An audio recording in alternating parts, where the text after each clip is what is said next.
Hello everyone and welcome to today's class. In today's class we will deal with organ specific and tissue specific manifestations. Okay, the subtopic for today is organ specific and tissue specific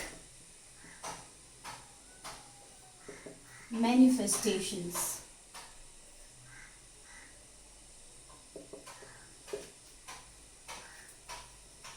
Manifestation, it refers to the indications or symptoms of a disease. Manifestation of any disease usually depends upon the point of entry of pathogens. And as you know, pathogens are the organisms that cause diseases inside our body. Pathogens can enter our body through several ways. Okay, pathogens can enter our body through several ways.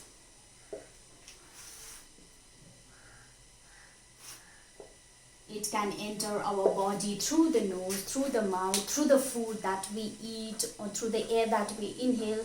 So there are so many ways by which a pathogen can enter our body. Once it enters the body, what happens, or where does the pathogen go? Okay, so once the pathogen enters the body, now it will start affecting either an organ or a tissue. Okay, once the pathogen enters our body, it affects either an organ or a tissue of the body and causes infection of the organ or a tissue. Now the infection of the organ and tissue depends upon the point of entry of pathogen. Okay, the infection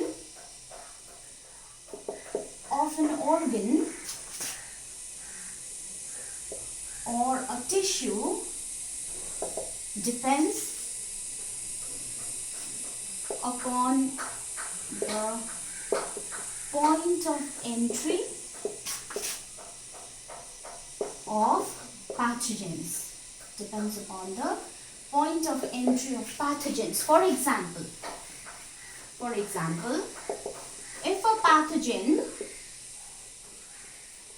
enters through the nose,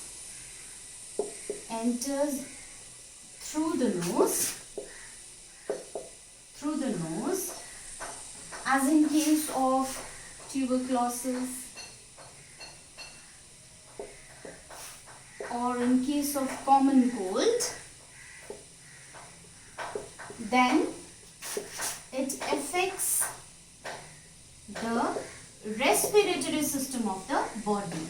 Okay, it affects the respiratory system of the body, that is the respiratory tract and the lungs. Respiratory tract and lungs. Lungs are the respiratory organs of the body. So when a pathogen enters through the nose, then it will affect the respiratory tract and lungs. So this is the organ that is getting affected, or the tissue that is getting affected. Okay, as you know, common cold is caused by a virus, and when that virus enters through the nose, common cold affects our respiratory tract. Similarly, tuberculosis causing bacteria enters our body through the nose, and then it affects our lungs, which is our respiratory organs. Okay, so in this way, if the pathogen enters through the nose, then our respiratory system gets affected. Similarly, if the pathogen enters through the mouth,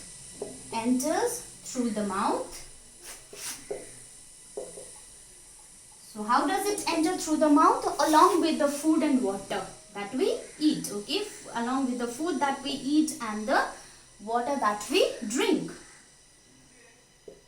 Along with water and food, it is most likely to affect the liver. Okay, it is most likely to affect the liver, as in case of jaundice. There is a virus that causes jaundice and it enters through contaminated food and water, and it will affect the liver. or it can also affect the organs of the digestive system. Organs of the digestive system.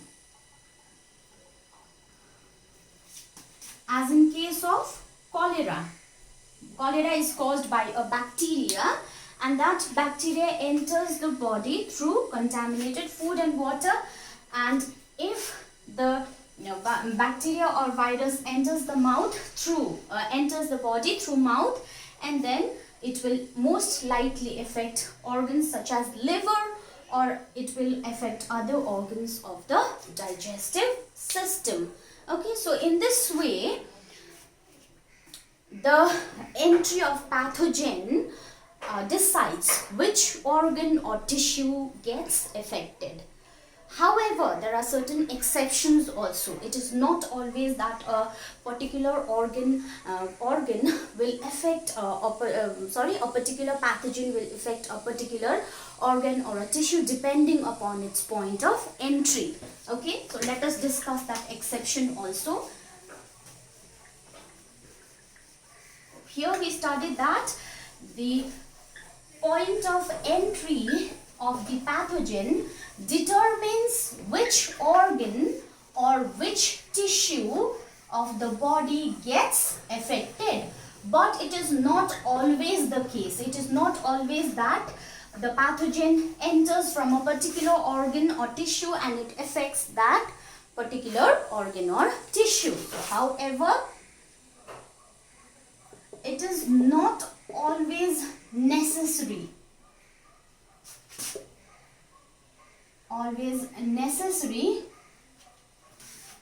That a particular organ or tissue gets affected depending upon the point of entry. For example, let me give you an example where the pathogen enters through one organ and affects another organ. Okay, so sometimes most of the times what happens, pathogens enters through one organ and affects that organ. But in some cases, it will enter through one organ, but it will affect another organ. For example, number one, AIDS causing virus. As you all know, AIDS is caused by a virus known as HIV. So AIDS causing virus may enter the body through sex organs. Okay, it may enter the body through sex organs, but spread to lymph nodes all over the body. Lymph nodes all over the body. Lymph nodes are the part of immune system, and as you know, AIDS affects the immune system of the body and weakens it. Though it enters through the sex organs, but it will spread to lymph nodes and weakens the immune system of the body. Another example where a pathogen enters from one organ and affects another organ is the virus that causes a disease known as Japanese encephalitis. Okay, there is a disease that is known as Japanese encephalitis. Okay, enters the human body through blood. Enters the human blood by mosquito bite. Okay, when the mosquito bites, then the pathogen enters the human blood and reaches the brain. Human blood देखिको कहाँ जाँदो रहेछ? Brain मा जान्छ अनि चाहिँ brain लाई affect गर्छ and affects it. So it is entering from one part, that is the blood, and then it is reaching the brain. Alright, so this is another example. Okay, I'll give you third and final example. In case of malaria, Okay, in case of malaria, you know that malaria is caused by a protozoa, plasmodium. So the protozoa enters again the human blood, because the vector for malaria is mosquito. So enters the human blood through mosquito bite, and then mosquito bite, but it reaches the liver.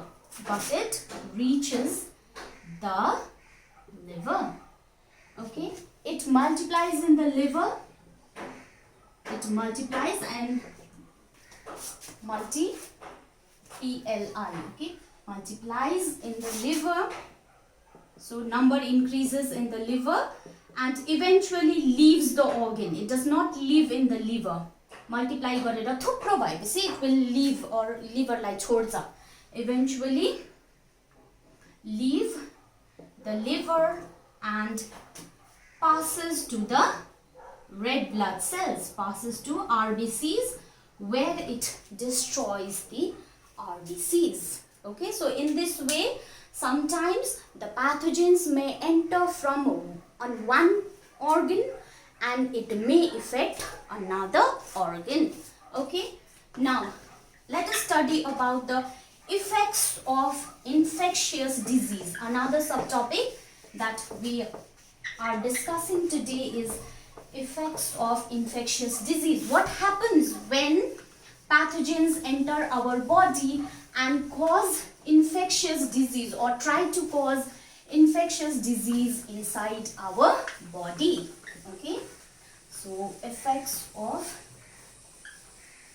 infectious diseases. Common effects of infectious diseases. When a pathogen enters our body,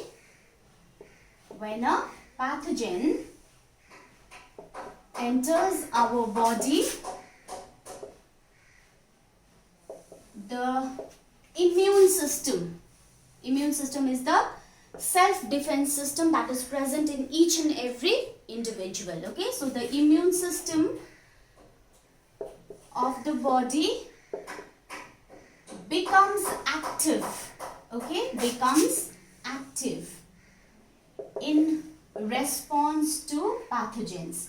So pathogens are the foreign materials or the foreign particles that enter our body, and whenever a foreign particles enters our body that is not recognized by our body, our immune system becomes active. Okay, the immune system gets activated. So when the immune system is activated, it sends WBC to that particular area. Okay, the immune system sends WBCs, that is the white blood corpuscles. Okay, these are present in blood. Okay, so it sends WBCs to the area where the pathogens are present. So pathogens are present. Now what does the WBC do? After going to the area where the pathogens are present, WBCs fight against the pathogens. Okay, how do they fight against the pathogens? By releasing certain chemicals. Okay, by releasing certain chemicals. So when WBCs release certain chemicals, that chemicals not only affect the pathogens, but it also affects our body also. Okay, so this defensive mechanism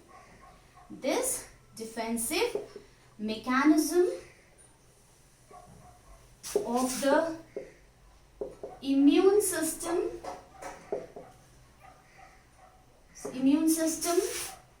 of the body, this defense mechanism of the immune system of the body is known as inflammation.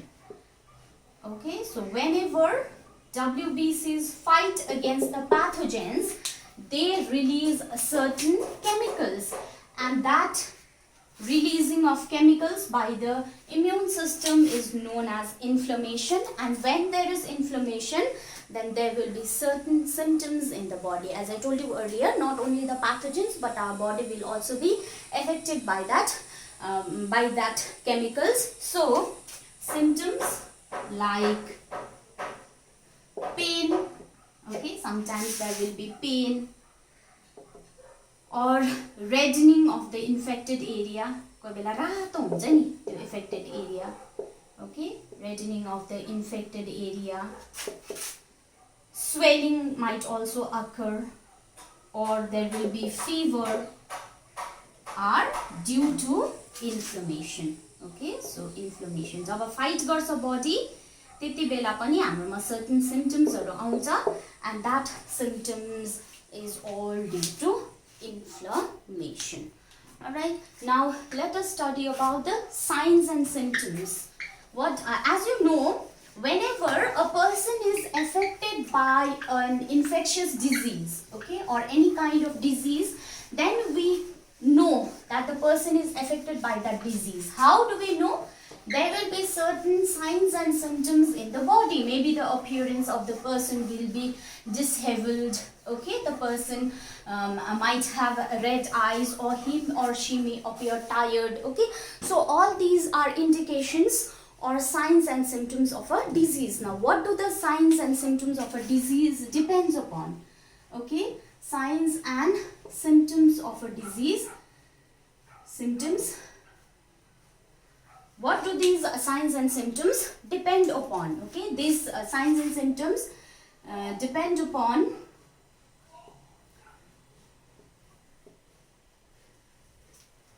these signs and symptoms actually depend upon the affected organ or tissues. Which tissue or organ gets affected? So that shows signs and symptoms. Okay, they depend upon the affected organ or tissue by the pathogen.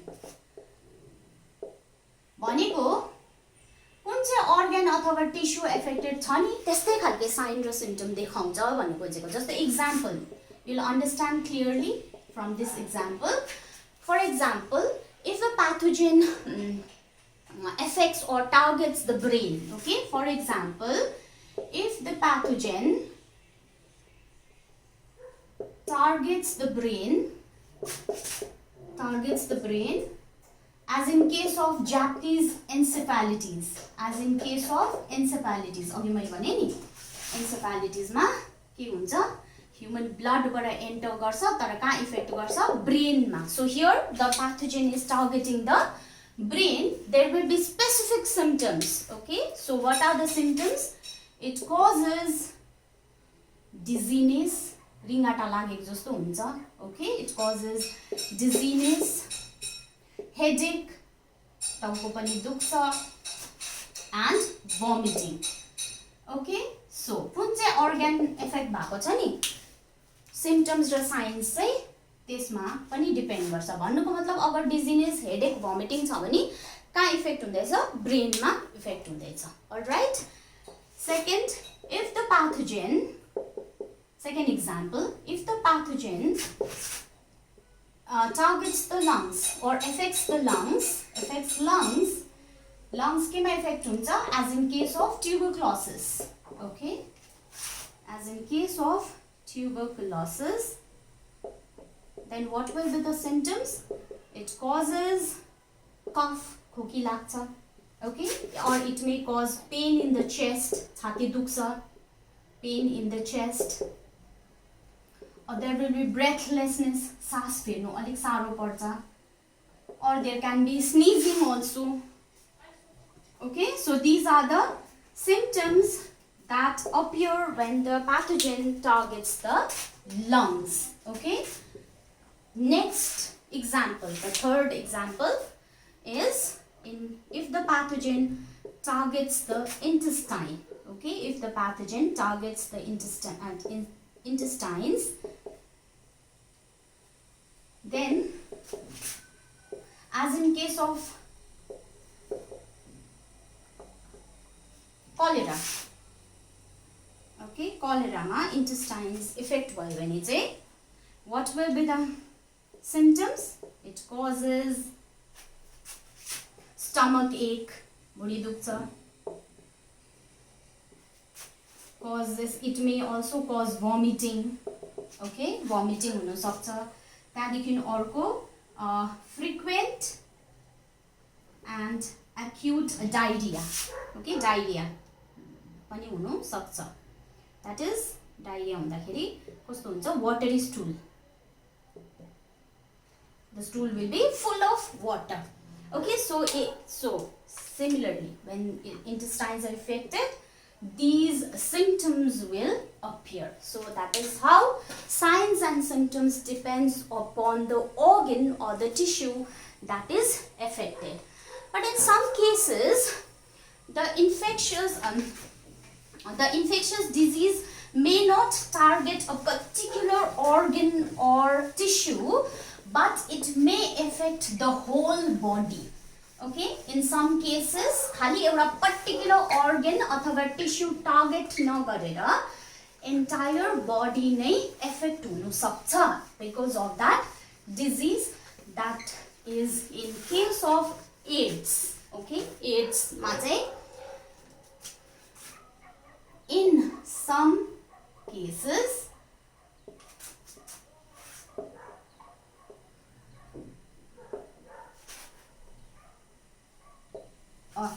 in some cases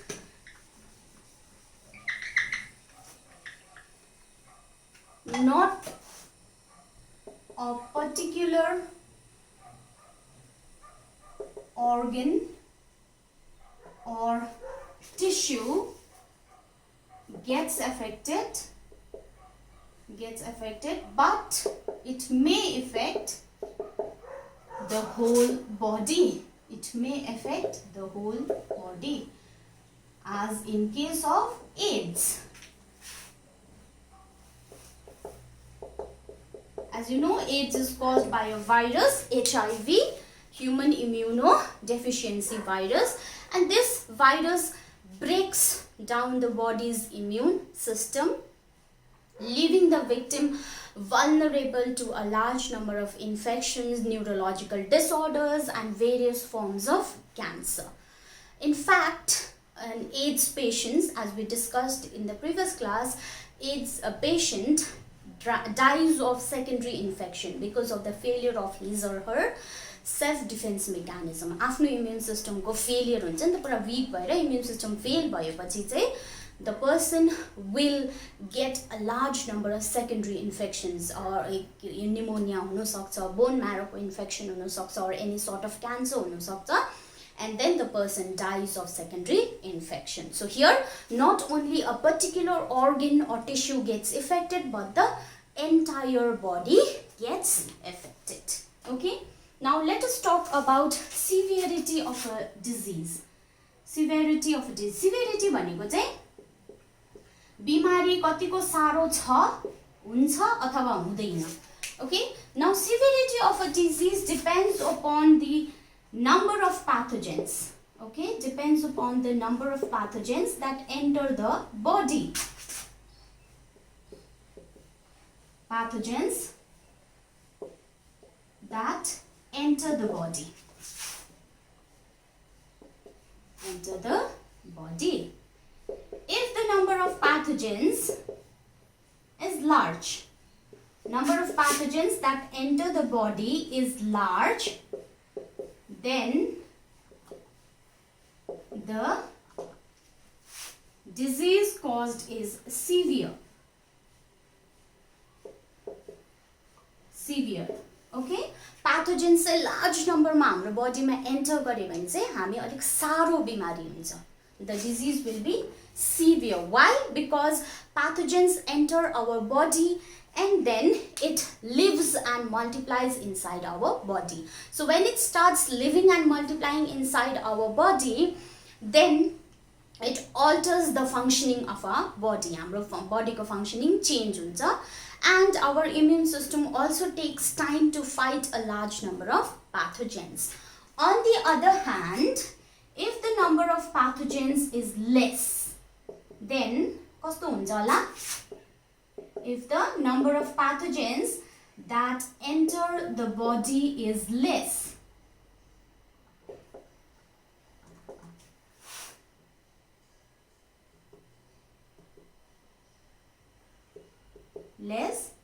then the disease will be less severe.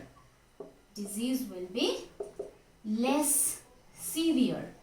भनेको कम्ती मात्रै बिमार हुन्छ. Or sometimes it may even go unnoticed. As you know, हाम्रो वरिपरि even now there are a number of pathogens, and some of the pathogens, they continuously enter our body, but we do not get sick every day. Why? Because the number of pathogens that are entering inside our body is small, so the disease will not be severe and it may even go unnoticed, because our immune system will be able to fight against those pathogens, those small number of pathogens, and will easily overcome the disease. Okay, so severity depends upon the number of pathogens that enter our body. Now let us talk about the principles of treatment of a disease. Okay, how can we treat a disease if we are infected? In case we are infected with any infectious disease, so how can we treat those infectious disease? Okay, so principles of treatment of infectious disease.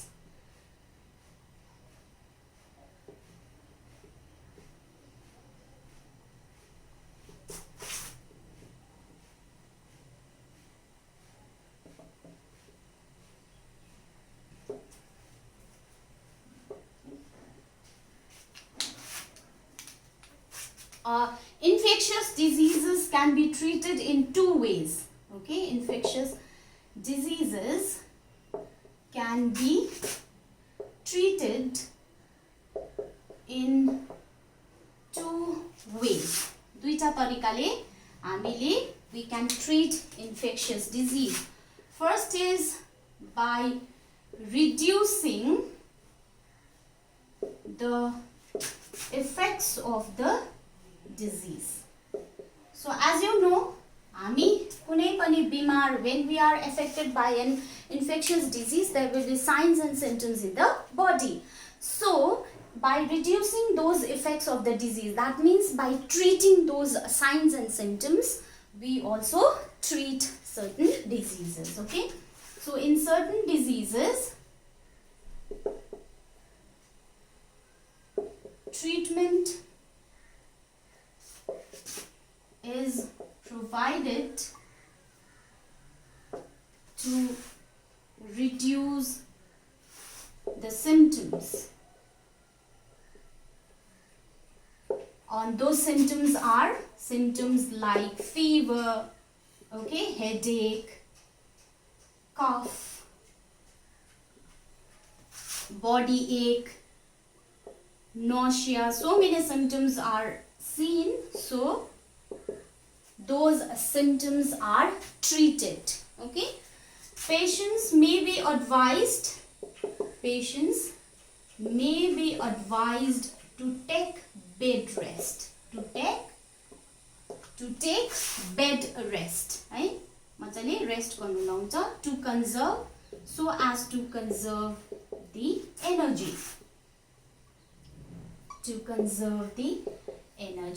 but this treatment does not cure the disease completely. Okay, this treatment does not cure the disease completely. Why it does not cure the disease completely? Because it simply works on lessening the symptoms and not in eliminating the pathogen or killing the pathogen or removing the pathogen.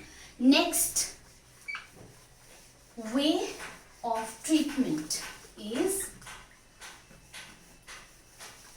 by eliminating or killing the pathogen. Okay, second way is by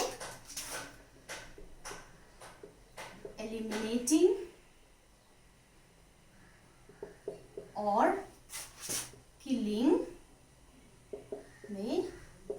pathogen.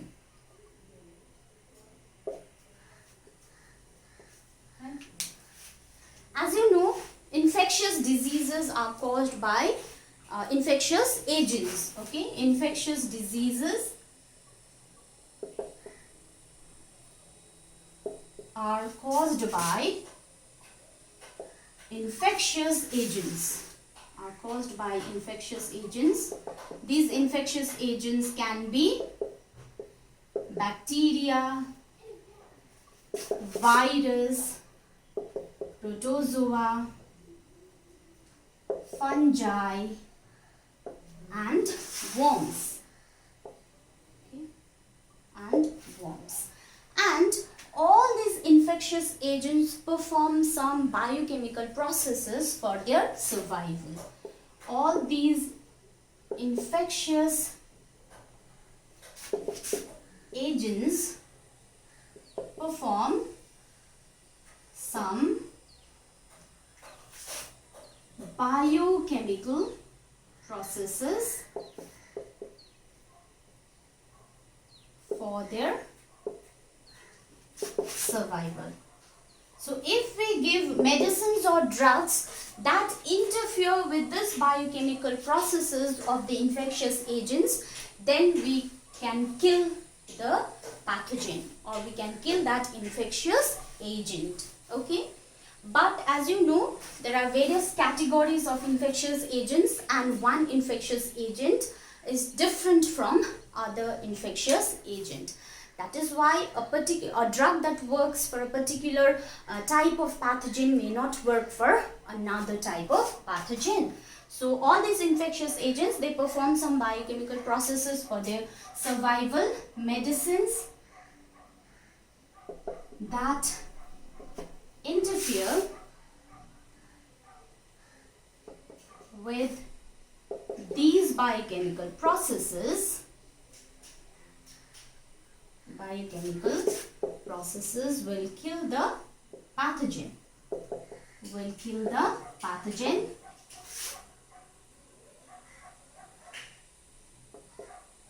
However, these processes or the biochemical processes are peculiar to a particular type of pathogen.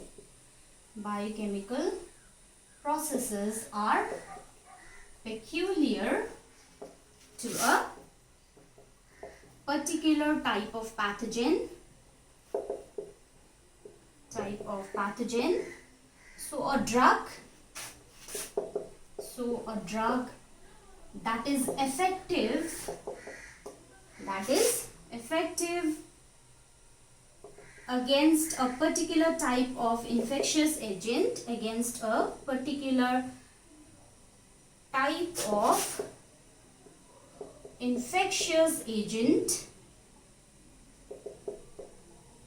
may not be effective against others.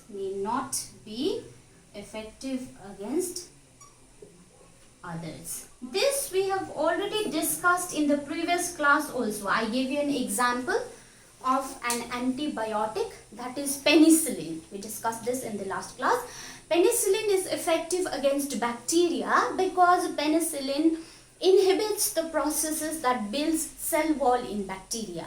So most of the bacteria, they build cell wall, and so penicillin does not allow the bacteria to build the cell wall, so the bacteria will die. So since most of the bacteria build cell wall, penicillin is effective against other bacteria also.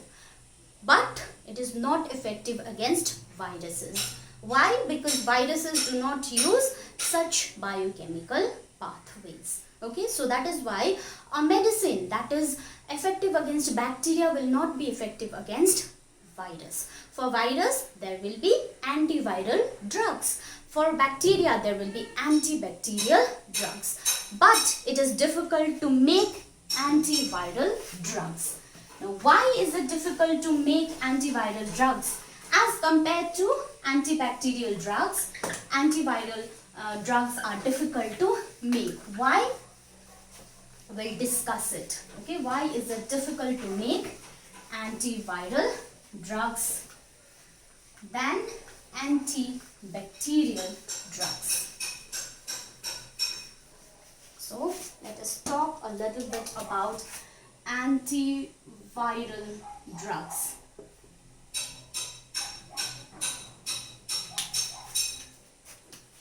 It is difficult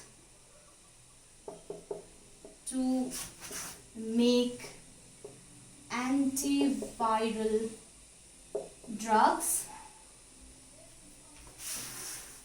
as compared to making antibacterial drugs. Okay, this is because virus is not made up of cells, or it does not contain cells. Once it enters the human body, once it means virus, okay, once it enters the human body, it uses the cellular resources. It uses the cellular resources of the body. Okay, so there are very few virus specific targets to aim at. Kina very few specific virus targets to aim at भनेको भन्दाखेरि चाहिँ आफ्नो हाम्रो cell चाहिँ सबै cell भित्र पसेर हाम्रो सेलको सबै रिसोर्सेस युज गर्छ नि त. And now it becomes our own cell. It is not virus. It is our own cell, and since it is our own cell, so we cannot target our own cells. We cannot destroy our own cells. So there will be very few virus that needs to be targeted. Okay. Also, since it uses the human machinery. Okay. Since it uses the human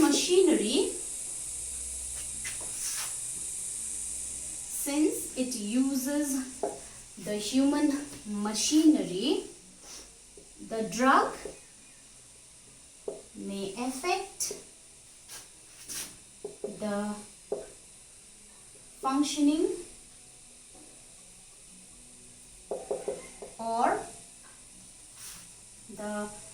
it may affect the biochemical processes. Okay, it may affect the functioning or biochemical pathways of the body and adversely affect the patient. So abo virus enter garyo, it is using our cellular resources and then it is using our machinery. So agar हामीले drug दियो जुन चाहिँ त्यो भाइरसलाई destroy गर्नको लागि या त भाइरसलाई किल गर्नको लागि अगर ड्रग दियो भने, since it is using our machinery, so it can affect our own machinery, it can affect our own functioning, it can affect our own biochemical pathway, and then the patient lies on अरू के complications हुन सक्छ.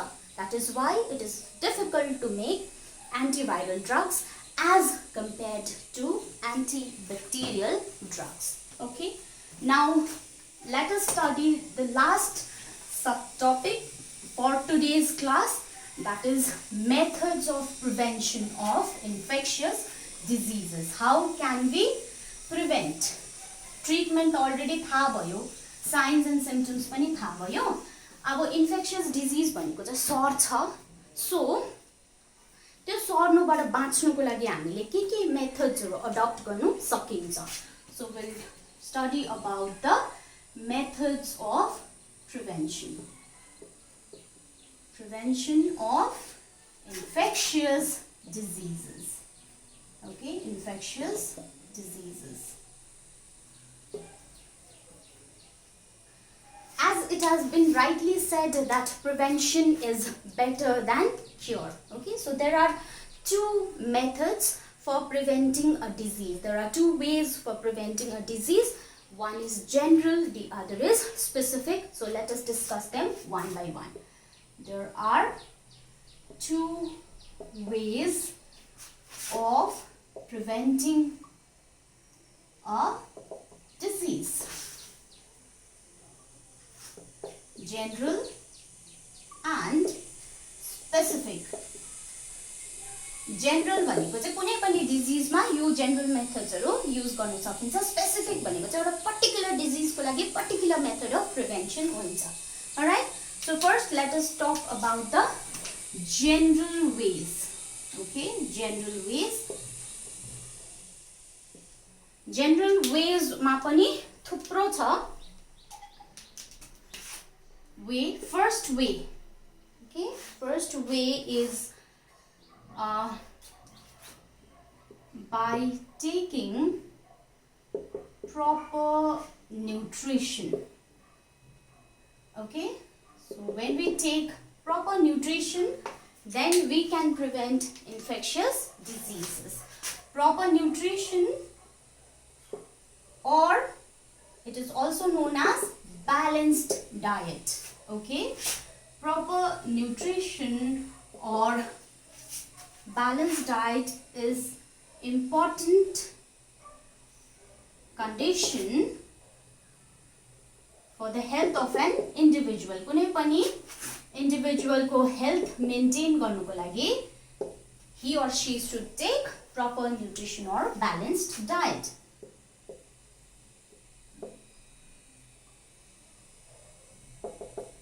Okay, balanced diet ensures strong immune system.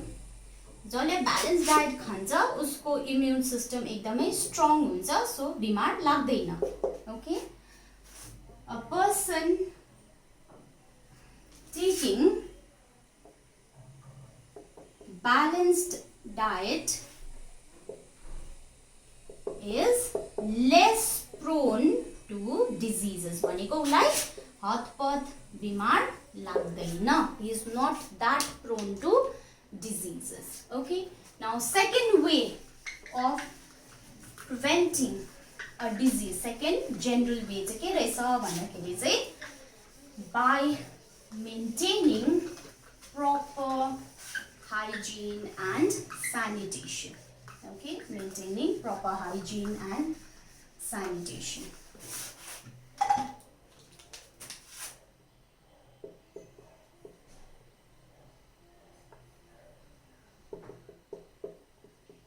Proper hygiene and sanitation.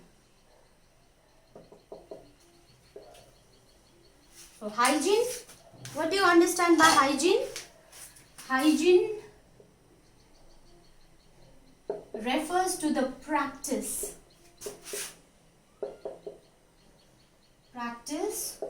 of keeping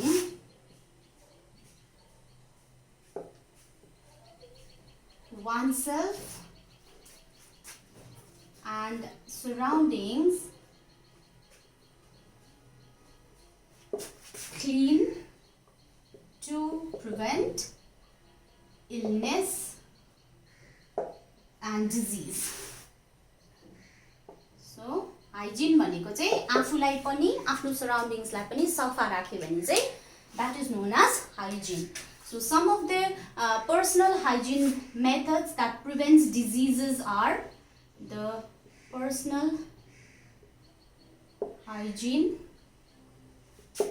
methods are taking a regular bath. We already discussed it at the beginning of the chapter. Taking regular bath, okay, by wearing clean clothes, clipping nails, भनेको नङ काट्नु पर्यो time टाइममा, सफा राख्नु पर्यो नेल्सलाई, clipping nails. Okay, washing hands after visiting a toilet, or washing hands before and after meal, brushing, all these are personal hygiene practices that helps us in preventing a number of diseases. Now, not only hygiene, there is a term known as sanitation. Now, what does sanitation mean? Sanitation refers to the establishment of favorable conditions for health को लागि राम्रो हुने जुन condition establish गर्यो भने चाहिँ त्यसलाई चाहिँ sanitation भन्छ. especially the systems that supply water, right? Systems that supply water. So the water that is supplied to our homes should be clean and free from pathogens that supply water, and deal with disposal of sewage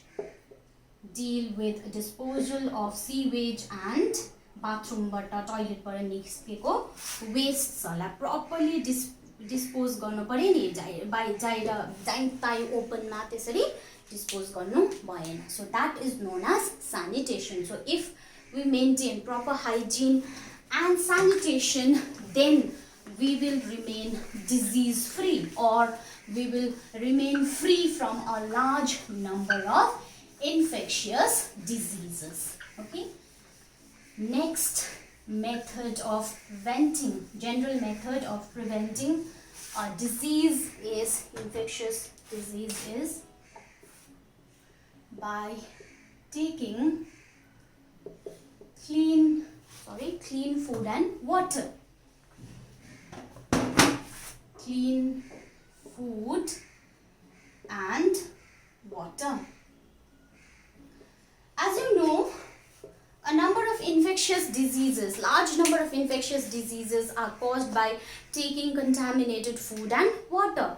Disease causing microorganisms or the disease causing organisms enter our body, and even pollutants in the form of chemicals enter our body through the food and water that we consume. So to prevent the diseases that are caused by contaminated food and water, what we have to do is, to prevent diseases, we have to thoroughly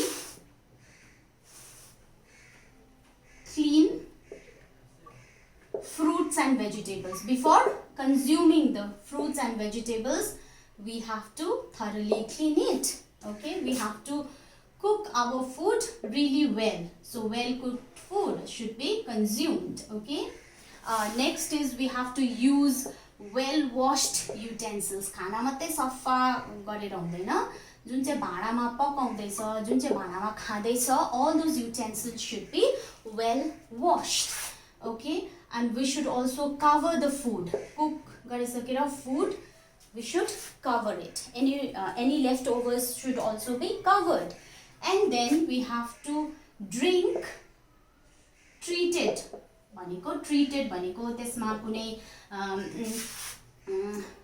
जस्तो कुनै पनि chemical हालेर जो चाहिँ which will destroy the germs. जस्तो chlorine ग्यासले it destroys the germs. So we have to drink such treated water, or filtered भन्छ नि हामी, treated water, or we have to drink boiled water to prevent the diseases caused by taking contaminated food and water. And finally, inhaling clean air. Okay? By inhaling clean air. For our survival, we need a constant supply of fresh air. Right? Fresh air हामीलाई जहिले तहिले चाहिन्छ. But if we inhale polluted air, then we may suffer from a number of diseases. Polluted air causes several respiratory disorders. Such as asthma, bronchitis. So all these are respiratory diseases. So this may be caused when we inhale polluted air. So we should not inhale polluted air. Although an individual does not have control over keeping the air clean and pollution free, but we can find out certain ways to minimize the inhalation of polluted air. हामीले के गर्नु सक्छ हामीले हावालाई जहिले तहिले सफा राख्छु भन्ने त्यो मेरो कन्ट्रोलमा हुँदैन बट म के गर्न सक्छु मेरो कन्ट्रोलमा के छ भन्दाखेरि चाहिँ inhalation of polluted air I can minimize the inhalation of polluted air. How can I minimize? By living in relatively less polluted area. Okay, so testo parale I can follow certain I can follow certain methods bhanau na hai to prevent the inhalation of or to control the inhalation of polluted air. Okay, so we can follow or we can adopt some measures to minimize the inhalation of polluted air. Okay? Polluted air. Okay. For example, by living in relatively less polluted area, अलिकति बस्तीमा गाउँमा बस्यो भने शहरमा नबसेर बस्तीमा बस्यो भने के छ relatively less pollution छ नि त. So we will inhale clean air. Okay, polluted area. Or what we can do, we can keep our house ventilated, keeping the house well ventilated. Ventilated मजाले हावा फ्रेश एयर आउने सबै बन्द भएको हैन windows भएको भेन्टिलेसन भएको हो त्यस्तो खालके घरमा बस्नु पर्यो. Okay, next is by using smokeless चुला.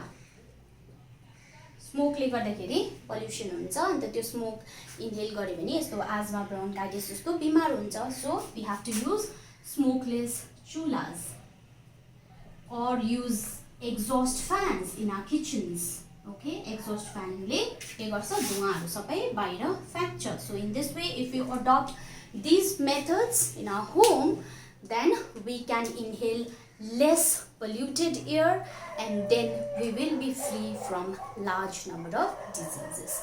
With this we come to the end of today's class.